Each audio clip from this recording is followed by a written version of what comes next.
आ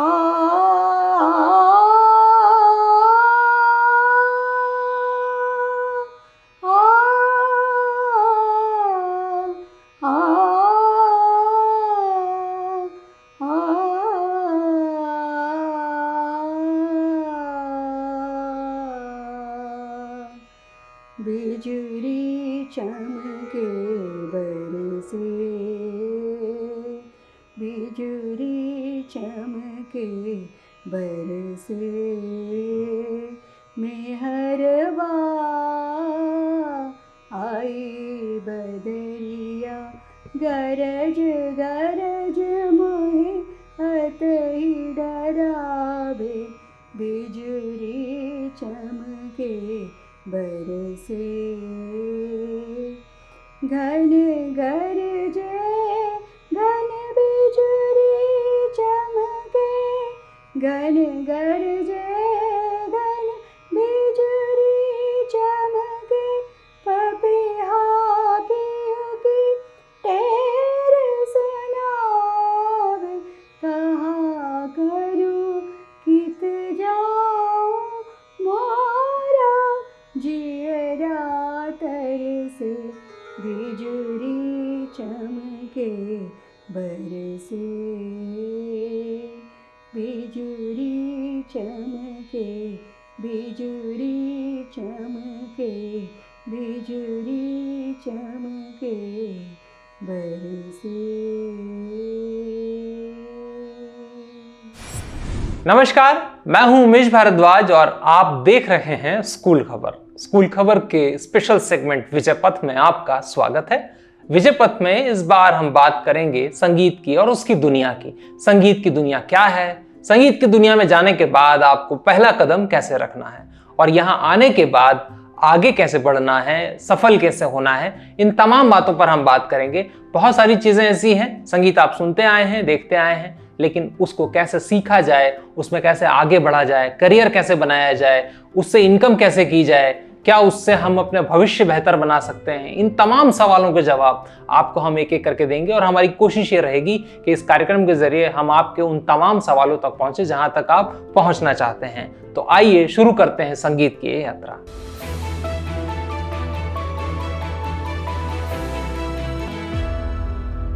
इंदौर में शारदा संगीत कला अकादमी है। संगीत कला अकादमी में डॉक्टर आभा चौरसिया हमारे साथ इस वक्त मौजूद हैं। स्वागत है मैडम, बहुत बहुत स्वागत है आपका हमारे इस विशेष कार्यक्रम में जिसका नाम है विजय पथ। दरअसल इस प्रोग्राम का मकसद उन बच्चों तक पहुंचना है जो बच्चे करियर बनाना चाहते हैं अलग अलग स्ट्रीम में, और इस बार हमने संगीत विषय को चुना है। हम पहला सवाल आपसे यही करेंगे कि यदि कोई बच्चा संगीत में करियर बनाना चाहता है तो उसको किस सोच के साथ इस फील्ड में आना चाहिए। यदि हम बात करें उन बच्चों की जो आज 10वीं या 12वीं में पढ़ रहे हैं, या और छोटे बच्चे जो संगीत में आगे भविष्य बनाने का प्लान कर रहे हैं, तो वो कैसे उसको करियर के लिए ले सकते हैं और उसके लिए शुरुआत कहाँ से करनी होती है? इसकी शुरुआत तो वैसे जितनी जल्दी हो जाए उतना अच्छा है, पर फिर भी उनको सबसे पहले प्रॉपर ट्रेनिंग लेनी चाहिए। और हर बच्चे का अपना अपना हुनर होता है, जैसे कि हर किसी की आवाज़ नहीं होती, और तो फिर जिनकी आवाज़ अच्छी है या जिनको लगता है कि उनका गाना सुनने में वाकई ठीक है, तो उन लोगों को गाना लेना चाहिए, मतलब वो गायन में जा सकते हैं। फिर बाकी जो बच्चे समझ पूरी रखते हैं और संगीत में अपना करना भी चाहते हैं, तो फिर वो कोई इंस्ट्रूमेंट में भी जा सकते हैं, कोई इंस्ट्रूमेंट ले सकते हैं। और फिर दूसरी एक चीज़ ये भी है कि आजकल कई लोगों को लगता है कि हमें संगीत सीखना चाहिए या हमको कुछ करना चाहिए, पर संगीत में एक थोड़ा इनबॉर्न टैलेंट भी ज़रूरी है, जिसको आप बोलते हैं गॉड गिफ्ट या ईश्वरीय देन आप कह सकते हैं, ताकि उस बच्चे को या जो भी बड़ा जो भी सीखना चाहे उनको स्वरों का एटलीस्ट उतार चढ़ाव तो समझ में आए। कई बार क्या होता है कि ऐसे लोग सीखने की कोशिश करते हैं जिनको सुर बिल्कुल उनको सीखने की इच्छा तो बहुत है और वो चाहते भी सीखे और लगन भी बहुत है, पर उनमें ये चीज़ होती ही नहीं है कि वो उनको सुर समझ में आए या कुछ इस तरह, या उनको स्वरों का कुछ भी बारीकी समझ में आए। तो फिर ऐसे बच्चे कितनी भी मेहनत करें कोई फ़ायदा नहीं है। तो ये चीज़ उनको समझ के या उनके पेरेंट्स को समझ के, उनको खुद को समझ के थोड़ा सा फिर उनको हटके, फिर जिनको जो वाकई कर सकते हैं उनको करना चाहिए। ये जो आपने बात कही बड़ी महत्वपूर्ण है, लेकिन ये गायन के लिए संभवता है? नहीं, गायन के लिए नहीं, एक दिमागी तौर पे भी एक संगीत की समझ होती है। अच्छा। जैसे क्योंकि स्वर तो सब में ही होते हैं, तो हमारे अंदर एक संगीत होता है कि हमको सातों सुर समझ रहे हैं कि नहीं समझ रहे हैं जी। कि जो टीचर होता है ना, वो आपको उन सुरों को डेवलप करना, उनको कैसे आगे करना पीछे करना, वो सब बता सकते हैं। पर एग्जैक्टली जो सुर होते हैं वो तो उनका जो उतार चढ़ाव होता है, वो जैसे कई बच्चे या कई लोग ऐसे होते हैं, उनको सा और प इनमें अगर आप उनको बता उनको डिफरेंस ही नहीं समझ में आता है कि अच्छा, कैसे करें। अच्छा। ये ऊपर गया कि नीचे गया। तो ऐसे लोग यदि म्यूज़िक में शुरू करते हैं तो उनको इंस्ट्रूमेंट सीखने में भी दिक्कत जाता है। टीचर को उनको ये सिखाना बहुत मुश्किल होता है कि ये अभी हमने ऊपर का लगाया, ये सुर अब नीचे का लगा है। तो क्योंकि ये इतनी समझ तो कम से कम चाहिए उसमें। तो पढ़ाई के साथ बच्चों को लगभग कितना वक्त देना चाहिए संगीत शुरुआत के दौर में? शुरुआती तौर पे भी मुझे लगता है कि 1 घंटा 2 घंटा तो देना चाहिए। 1 घंटा तो कम से कम, वो भी उसके बाद कि 1 घंटा आप सीख के आ रहे हैं और फिर आप घर में भी अगर आप उसको प्रैक्टिस करेंगे तो ज़्यादा अच्छा होगा। ये कहते हैं कि किसी चीज़ को सीखने के लिए पहले उसको समझना ज़रूरी है, तो क्या बच्चों को सुनना भी ज़रूरी है? वाकई में संगीत को बहुत ज़रूरी है उसको सुनना, और संगीत में भी यदि वो सुने तो प्रश्न ये खड़ा होता है कि कौन सा संगीत सुने? हाँ, देखिए, सुनना तो ज़रूरी है, पर आजकल का समय ऐसा है कि सुनते तो सभी है। मुझे ऐसा लगता नहीं कि कोई भी बिना गाने सुने या कुछ वो ज़्यादातर लोगों की शुरुआत वैसे ही होती है कि जो प्रचलित म्यूज़िक है, जैसे फिल्म म्यूज़िक है, वो सुन के ही होती है। अच्छा। हाँ। जैसे हमारी खुद की भी शुरुआत वैसे हुई कि हम लोग भी हमारे घर में सब गाने वगैरह सुनते रहते थे। और फिर शास्त्रीय संगीत तो जो सीखते हैं या जिनके घरों में सुनने वाले होते हैं, सीखने वाले होते हैं, उनके घरों में होता है। बाकी एक नॉर्मल व्यक्ति को आप यदि देखेंगे तो उसकी शुरुआत तो जो प्रचलित म्यूज़िक है, जो फेमस म्यूज़िक है, जो वो लोग फिल्म्स में सुनते हैं या टीवी में देखते हैं, वही उससे ही शुरुआत होती है। मैं आपको रोकना चाहूँगा, मुझे एक बात याद आ गई। मैं दर्शकों को बता दूं, जो लोग इस वक्त हमें देख रहे हैं, कि हम आभा जी के साथ बैठे हैं, डॉक्टर आभा, और इनके साथ ही डॉक्टर विभा भी हैं, जो इनकी बहन हैं। हाँ। और साथ में दोनों बहनें मिलकर के एक लंबे वक्त से रियाज कर रही हैं, संगीत सीख रही हैं और बच्चों को अब सिखाने लगे हैं। एक लंबा समय हो चुका है संस्थान को भी। जो शुरुआती दौर था, मुझे लगता है आपके लिए जानना जरूरी है। शायद वही दौर, उस दौर में आप आज हैं जहाँ से आभा जी निकली हैं। मैं चाहूँगा मैडम 1 मिनट में थोड़ा सा आप ये ब्रीफ कर सके कि जो शुरुआती दौर आपका था, तो आप किस तरीके से संगीत सीखा करते थे, तो बच्चे आज क्या उससे कुछ प्रेरणा ले सकते हैं? हम लोग तो घर में ही सीखते थे, पर हम लोग फिल्मी गाने वगैरह सब घर में जैसे सब सुनते सीखते गाते, वैसे हम लोग भी गाते थे और हमारी गाने में अच्छी रुचि थी। तो फिर जैसे कि होता है कि कोई भी अच्छा होता है, थोड़ा गाता है, तो उनको बोला जाता है कि अरे तुम गाओ, तो हम कहीं भी सत्संग या कुछ हुआ तो भजन गाओ, ये करो, तो वैसे तो चलता ही था।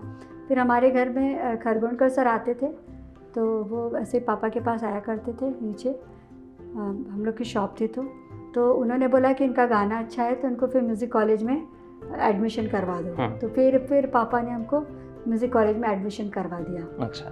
तो म्यूज़िक कॉलेज से फिर वहाँ से हमारी शास्त्रीय संगीत की वहाँ से परिचय हुआ। अच्छा। सारे गामा से फिर वहाँ से फिर हमारी विधिवत जैसे कहते हैं, फिर हमने सब वहाँ पे फिर रोज हम लोग जाते थे। यहाँ से शुरू हो गई। लोग कहते हैं शास्त्रीय संगीत बड़ा कठिन होता है याद करना या ऐसा रियाज करना, क्या वाकई में ऐसा है कि बहुत कठिन है? वेस्टर्न लोगों को बहुत ईजी लगता है। नहीं, एक्चुअली वेस्टर्न म्यूजिक भी इजी नहीं है, शास्त्रीय संगीत हिंदी भी कोई ऐसा कठिन भी नहीं कि कर नहीं सकते, ऐसा कुछ भी नहीं है। बल्कि सरल ही है, अगर उसको ढंग से सिखाने वाला हो तो सब सरल है। हाँ। तो हम वापस मेरे प्रश्न पे मैं आता हूँ। हाँ। जब बच्चे ने तैयारी कर ली, उसका एक मंतव्य बन गया कि उसको संगीत में भविष्य बनाना है और उसके लिए तैयारी करना है, तो वो दौर आया जब वो उसका 12th पास कर लिया उसने। तो क्या 12th के बाद में कोई ऐसे संस्थान है जहाँ प्रवेश मिलता है, या उससे पहले भी मिल सकता है? कोई ऐसी डिग्री डिप्लोमा भी होते हैं क्या म्यूजिक में जो बच्चे कर सकते हैं? वैसे म्यूज़िक में आजकल तो सभी विश्वविद्यालयों में म्यूज़िक हो गया है जी।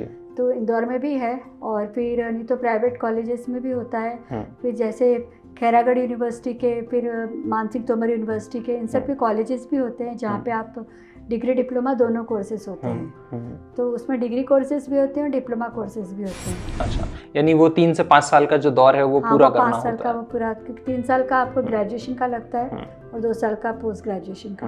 पर उसके पहले भी ये होता है कि जैसे आपने अगर बचपन से सीखते रहे हो तो बचपन में भी ये प्राचीन कला केंद्र चंडीगढ़ या अखिल भारतीय गंधर्व महाविद्यालय मंडल ये जगह डिप्लोमा मिलता है, यहाँ से ये सब जगह संस्था या म्यूज़िक कॉलेज में, या हम लोग मानसिक तोमर से भी डिप्लोमा होता है, वो भी हम, तो वो वहाँ से यदि कहीं से डिप्लोमा किया हो तो फिर उनको ग्रेजुएशन में एडमिशन मिल जाता है। अच्छा, ऐसे कौन से कोर्स हैं जिनमें बच्चे एडमिशन ले सकते हैं? संगीत में भी अलग अलग विधाएं होंगी या अलग अलग स्ट्रीम होंगे, उनमें कोर्सेज होते होंगे? हाँ, वो तो गायन है, वादन है, नृत्य है, तबला है, सारे इंस्ट्रूमेंट तो सारे, सितार, वायलिन और सुरबार, और वो जहाँ भी जैसे फिर डांस में भी कथक है, भरतनाट्यम में, सभी के कोर्सेज होते हैं। तो इनका जो ड्यूरेशन है वो लगभग कितना रहता है सीखने का? जो एडमिशन लिया बच्चे ने, तो कोई एक स्ट्रीम लिया, मान लीजिए उसने गायन लिया, तो जो लगभग समय है 6-7 साल तो होता ही है। जैसे 2 साल का प्रवेशिका होता है मानसिक तोमर में, मानसिक तोमर यूनिवर्सिटी में 2 साल का प्रवेशिका, 2 साल का मध्यमा, फिर 2 साल का विद। ऐसे अखिल भारतीय गंधर्व महाविद्यालय के कोर्स में उनके भी 2 साल का प्रवेशिका, मध्यमा और विशारद होता है। ऐसे प्राचीन कला चंडीगढ़ के केंद्र में भी ऐसे ये 7 साल का ऐसे ही चलता है क्रम। तो ये जब बच्चे वहाँ सीखने जाते हैं, आपने जिन संस्थानों के नाम बताए, उनमें शिक्षा लेने की जब बात आती है तो बात आती है फीस की, और वो बात आती है सीधे अभिभावकों तक। तो मैं उनकी पेरेंट्स की बात करना चाह रहा हूँ कि वो ये उनके मन में सवाल आएगा कि साहब अब खर्च कितना करना पड़ेगा हमको शिक्षा लेने के लिए या डिग्री लेने के लिए। तो ये कहाँ से शुरू होता है खर्च, और कहाँ तक ये जा सकता है लगभग? ऐसे इसका संगीत सीखने का खर्च कोई ज़्यादा नहीं होता जी। हाँ जी, अगर आपको डिपेंड करता है कि इंस्टीट्यूट कैसी है आपकी।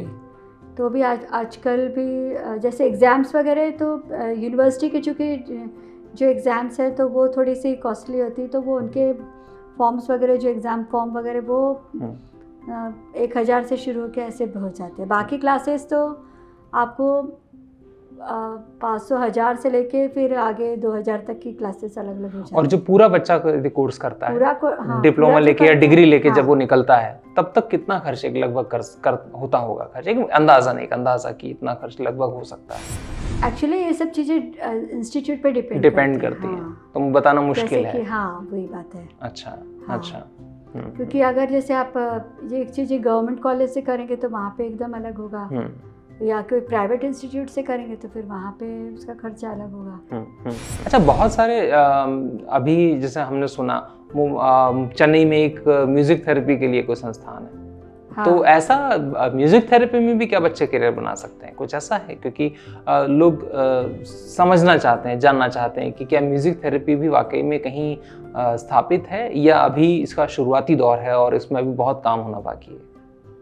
काम होना तो बहुत बाकी है, क्योंकि शुरुआती दौर तो भले ही आप नहीं कहेंगे, क्योंकि चेन्नई में है तो वहाँ पे काफ़ी टाइम से चल रहा है जी। पर अभी वहाँ जाके देखना पड़ेगा कि वो लोग क्या कर रहे हैं एग्जैक्टली, और वो लोग किस तरह से करते हैं, उनकी क्या मेथड्स होते हैं। क्योंकि मेरा पर्सनल बिलीव ये है कि म्यूज़िक आप कोई भी राग सुनोगे तो उससे आपको एक शांति होती है, रिलैक्सेशन होता है। ये सब कुछ डिपेंड करता है कि उसको जो गायक या वादक है वो उस राग को कैसे प्रस्तुत कर रहा है जी।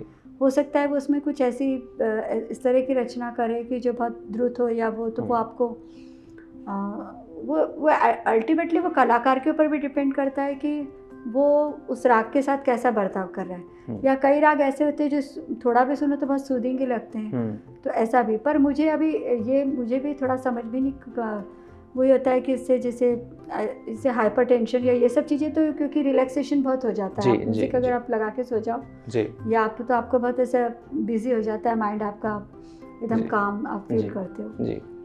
तो बच्चों के लिए यदि हम बात करें, जो आजकल का दौर है, यानी जो मोबाइल जनरेशन है, हाँ, तो इसको लेकर के क्या कहेंगी? ये कैसी जनरेशन? थेरेपी के लिए भी मुझे तो ऐसा लगता है कि अगर उन्होंने म्यूजिक लिया है तो सबसे पहले उनको प्रॉपरली पहले सीख के खुद उसको जब तक नहीं करेंगे तब तक वो म्यूजिक थेरेपी में भी कैसे जाएंगे? यानी पहले करके देखिए। कर सकते हैं कि क्योंकि डॉक्टर्स लोग तो वो तो अच्छे किसी का भी सुनवा के उन लोग के लिए मुश्किल नहीं है, पर म्यूजिशियन को तो पहले खुद को तो नॉलेज हो, तब फिर वो खुद गा बजा सके, उसको ढंग से प्रस्तुत कर सके, तब तक वो किसी को दूसरे को भी उसके संगीत से आनंद होगा या कुछ भी। तो जो बच्चे शिक्षा लेने आते हैं, हाँ, जो आपके पास आ रहे हैं, अभी जो बच्चे मौजूदा समय में भी बच्चे हैं, जो जनरेशन आज की है मैम, मैं जानना चाह रहा हूँ कि किस तरह की जनरेशन है और ये किस तरह की थॉट लेके आते हैं संगीत सीखने के लिए, और उसमें क्या बदलाव की ज़रूरत है, या वो ठीक है? अब इसमें थोड़ा सा ये होता है कि जिनके घरों में माहौल होता है वो तो उसको सीरियसली करना चाहते हैं, है ना। तो और जिनके घरों में माहौल कम होता है या शौकिया तौर पे माहौल होता है, तो उनको ऐसा लगता है कि बच्चों को भी थोड़ा फिर पेशेंस कम हो जाता है उनका, क्योंकि उनको भी लगता है कि हम कितना सीखेंगे, हम जल्दी से हमारा इतना हो जाए स्टैंडर्ड कि हम जल्दी से प्रस्तुति दें जी। सीखने से ज़्यादा उनका स्टेज पे ध्यान रहता है ये। पर फिर भी इसका मतलब ये भी नहीं है कि सीख ही नहीं रहे, जो सीखते हैं वो लगन से सीखते हैं और फिर वो करते भी हैं। तो मैं यही प्रश्न आपसे पूछना चाहूँगा अंत में कि ऐसा कोई चीज़ जो संगीत को सीखने के लिए बहुत ज़रूरी है वो क्या है, और ऐसी कौन सी ऐसी चीज़ है जिसको छोड़ना बहुत ज़रूरी है संगीत सीखने के लिए? संगीत में एक तो लगन के लिए रियाज, एक तो आपको रोज, एक तो बहुत अच्छे तालीम, आपके गुरु बहुत अच्छे हो जो आपको अच्छे से सिखाएं जी। तो और दूसरा फिर उसके बाद आपकी अपनी लगन, आप उस चीज़ को अच्छे से करें, रियाज करें।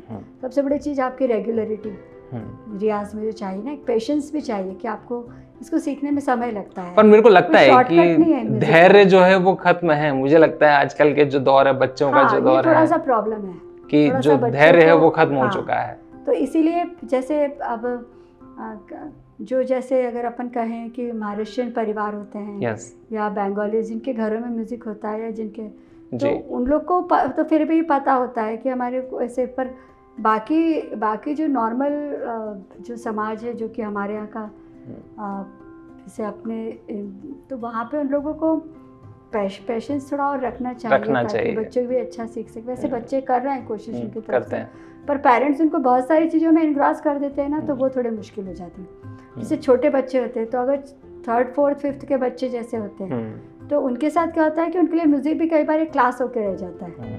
ठीक है, क्लास होकर रह जाता है, क्योंकि अभी उनको 1 घंटे के लिए वहाँ पे आप यहाँ पे आएंगे, उनको 3 से 4 का टाइम अभी उनका म्यूज़िक का है। 3 बजे वो उनकी गाड़ी आएगी, वो यहाँ आएंगे। 4 बजे उनका ड्राइवर बाहर खड़ा रहेगा, वो यहाँ से उनको फिर सीधे टेनिस क्लास में जाना है, और उसके बाद उसके बाद एक और जगह जाना है। फिर उसके बाद उनकी ट्यूशन भी है, वो घर पे जैसे आते वैसे वो ट्यूशन पढ़ते हैं, उसके बाद भागे यहाँ आते। तो फिर ये एक थोड़ा सा ये मैकेनिकल सा हो गया है। जी जी जी, तो ये चीज़ इससे बाहर आना चाहिए। ऐसा जिसको म्यूज़िक करना है, जिन बच्चों को, पेरेंट्स को भी थोड़ा सोचना चाहिए कि जैसे अगर बच्चे म्यूज़िक में अच्छे हैं, तो उनको घर में भी थोड़ा सा उनको वक्त देना, टाइम देना चाहिए। एटलीस्ट वो अच्छे म्यूज़िक का एंजॉय तो कर सकें, या कुछ जो सिखाया है वो रिवाइज कर सकें। ये चीज़ बहुत वक्त की कमी है और समय की ही सारी बात है। ये चीज़ बहुत ज़्यादा है, आप समझ लीजिए ये सब 8, 9 तक की। फिर उसके बाद तो क्योंकि स्कूल टाइमिंग से इतने लंबे, उसके बाद उनके ट्यूशन्स, फिर उसके बाद फिर म्यूज़िक को एक सिर्फ क्लास बना के नहीं करना। फिर उन बच्चों को फिर उसको अगर उनके पेरेंट्स को या उनको सीरियसली लेना है, तो उसको सबको टाइम देना पड़ेगा, उनको घर में भी टाइम देना पड़ेगा। बिल्कुल, निश्चित तौर पे बहुत बहुत आपका धन्यवाद मैम। और हम उम्मीद करेंगे आज का कार्यक्रम हमारे दर्शकों को पसंद आएगा, और आप तक जो हम पहुंचने की कोशिश हमने की है, संगीत तक पहुंचने की कोशिश की है, उसमें हम अवश्य सफल हुए होंगे। धन्यवाद। तो इस प्रोग्राम में हमने देखा किस तरह से संगीत को हम सीख सकते हैं, संगीत के वो पहलू, अनछुए पहलू जिनको हमने छूने की कोशिश की, जहां तक पहुंचने की कोशिश की, उन गुरुओं से मुलाकात की जो संगीत की दुनिया में अपना नाम कमा चुके हैं और आज देश दुनिया में बहुत बड़े ऊंचे ओहदे पर हैं और बच्चों को शिक्षा दे रहे हैं। संगीत की वो दुनिया जो अतीत है, जो भविष्य है, जो वर्तमान है, सब तक हमने जाने की कोशिश की। हम एक बहुत महत्वपूर्ण आपको बता दें एक बात, कि चित्रकार जो होता है उसकी चित्रकारी किसी पर्दे पर होगी या किसी तस्वीर पर होगी, लेकिन एक संगीत की दुनिया के चित्रकार की कलाकारी आपके दिल तक जाती है। तो इस बात को बिल्कुल ना भूलें।